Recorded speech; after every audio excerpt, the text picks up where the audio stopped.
आज 28 अगस्त है और इस वक्त दिन के 12 बजने वाले हैं। तो ताज़ा सूरत हाल मैं आपको बताऊंगा, लेकिन इससे पहले मैं आपको दो समुद्री तूफ़ान जो इस वक्त खलीज बंगाल में एज अ लो प्रेशर दाखिल होने वाले हैं, इसके बारे में आपको बताऊंगा क्योंकि इसका डायरेक्ट इम्पैक्ट पाकिस्तान पर आने वाला है। तो सबसे पहले जो एक समुद्री तूफ़ान बना था वेस्ट पैसिफिक में, जो फिलिपाइन से वियतनाम से लाओस में आया, और इस वक्त ये खलीज बंगाल में एज अ लो प्रेशर दाखिल हो गया है। और अगले यानी कि आज 28 अगस्त से और अगले 2 दिन बाद यानी कि 48 से 72 घंटों के बाद वस्ती बालाई पंजाब, पिंडी इस्लामाबाद, पोठोहार रीजन में, गिलगित बल्तिस्तान, कश्मीर, जनूबी पंजाब और इसके बाद केपी के मालागंज डिवीज़न में बारिशें 48 से 72 घंटों के बाद शुरू हो जाएंगी। लेकिन इससे पहले भी चंद जगहों पर बारिश के इम्कानात मौजूद हैं। अब मैं आपको ये मॉडल दिखाता हूँ। इस मॉडल में आप देख सकते हैं कि सितंबर के लास्ट वीक में एक समुद्री तूफ़ान बन सकता है, जिसका जिसका यानी कि 50 से 60% चांसेस हैं कि यह कराची समेत सिंध की साहिली पट्टी या बलूचिस्तान की तरफ जाएगा। लेकिन अभी इसकी कोई कंफर्मेशन नहीं है, लेकिन मुख्तलिफ मॉडल की इंडिकेशन यही आ रही है कि ऐसा हो सकता है। आप ये मॉडल देख सकते हैं, ताज़ा मॉडल 1 घंटे पहले मैंने लिया था वेबसाइट से। तो इस वक्त ये लो प्रेशर जो है वो खलीज बंगाल में दाखिल हो गया है।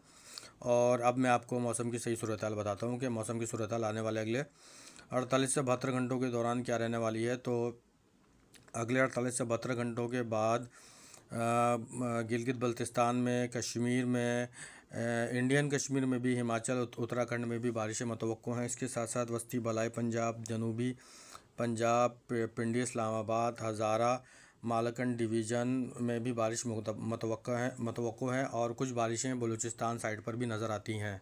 सबसे ज़्यादा बारिशें जो नज़र आती हैं वो कसूर रीजन में नज़र आती हैं। इसके साथ लाहौर, मुरीद के, कामुकी, नारोवाल और सियालकोट डिवीज़न में ज़्यादा बारिशें होती हुई नज़र आती हैं। अगले 48 घंटों के बाद नारोवाल में भी बारिशें ज़्यादा होंगी।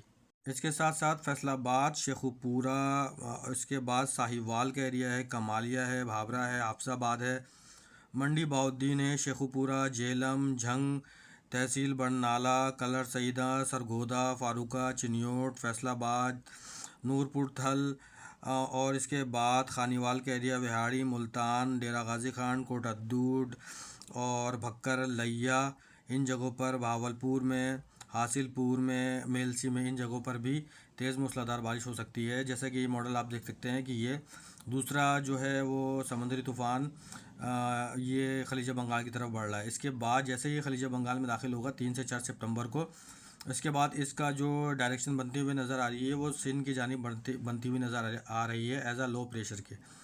और अगर ये मज़ीद कराची के करीब या सिंध के करीब जाता है मुंबई के रास्ते से, तो इसका ये मतलब है कि 10 से 12 या 13 सितंबर के दौरान कराची समेत सिंध की साहिली पट्टी पर मूसलाधार बारिश हो सकती है। इसके इम्कानात अभी नज़र आना शुरू हो गए हैं, कुछ इंडिकेशन आ रही है, लेकिन इसकी हतमी रिपोर्ट और कंफर्मेशन जो है वो तकरीबन जब ये सिस्टम पहुंचेगा तो उससे 3 से 4 दिन पहले तक की जाएगी। लेकिन ज़्यादातर इंडिकेशन अभी यही आ रही है, जिसके बारे में आने वाले वीडियो में मैं आपको बताऊंगा। तो वीडियो का आखिरी पार्ट में मैं आपको बता दूं कि अगले 48 से 72 घंटों के बाद अभी फ़िलहाल पाकिस्तान में बारिशें नज़र नहीं आ रही।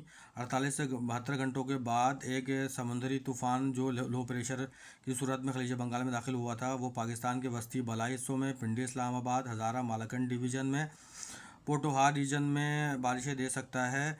और इसके बाद जो अगर सितंबर का पहला हफ्ता होगा, इसमें भी इन तमाम इलाकों में बारिशें नज़र आती हैं। जनूबी पंजाब के भी अक्सर हिस्सों में बारिशें नज़र आती हैं।